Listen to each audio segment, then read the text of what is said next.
Testing. Testing. 1, 2, 3. Testing. Testing. 1, 2, 3. Houston, we have a problem. Abandon ship. Abandon ship. Only joking. We're not even on a ship. Hello, ladies and gentlemen. Are you all very well? Yes! Well done. That was the test to see how many of you could actually understand me. I'm pleased to report that at least a few of you did. I'd be grateful if you could relay everything I said tonight to the rest of the audience. A bit like a giant game of Chinese whispers.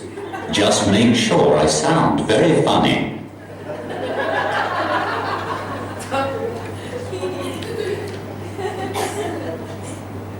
Before we go any further, let's deal with the elephant in the room. And I don't mean the fat guy I've just seen going to the toilet. I know what you were all thinking when you saw me come on stage. Don't worry about it. It's fine. It happens all the time and I'm used to it by now. You were thinking, here comes another wanker with his iPad. You'd be mistaken. I'm a disabled wanker with an iPad. The difference being that I paid for the iPad with my benefit money. Don't tell David Cameron. He still thinks I can't walk, still have bad eyesight and have a problem with my bladder. Unfortunately for those closest to the stage, one of those facts is actually true. There should be a bucket down there somewhere. Please, could one of you hold it for me in case of emergency? I'm usually a pretty good shot. Cheers. Let's face it though, Dave isn't a big fan of disabled people. I'm sure he thinks I'm going to wake up one day and not be disabled anymore. It kind of gives me a warm, fuzzy feeling that I disappoint him every morning. The posh fucker. Incidentally, do you know what David Cameron's favorite website is? WeBuyAnyCare.com.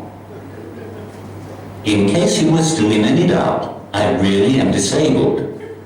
It's definitely not just really good acting. I lost my voice when I was very young and I haven't found it since. Don't you just hate it when that happens? I've looked everywhere for it. Down the back of the chair, in the washing machine, everywhere.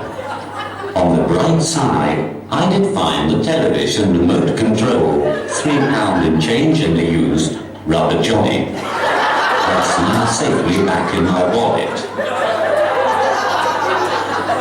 Don't worry though, you can't catch it from me. It just means that you're better not get stuck behind me on the stairs if there's a fire. And that I get the best seats on buses. It's a small price to pay. When I realized I'd never be able to talk again, I was speechless. I began to try to communicate through the medium of dance. A bit like Strictly Come Dancing crossed with Give Us a Clue. People just thought I was taking an epileptic fit. It also got very confusing in nightclubs. I do need to set a few things straight.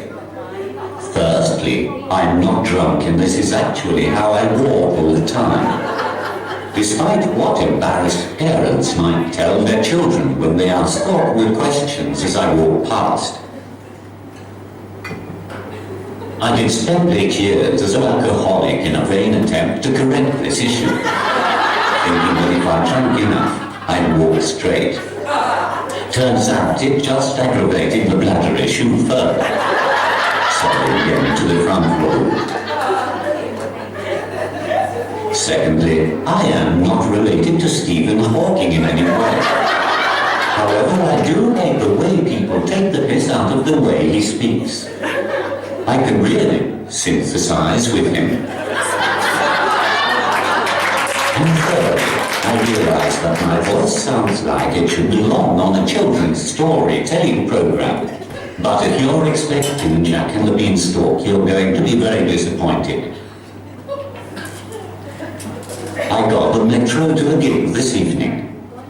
I always like to sit in those seats for disabled people.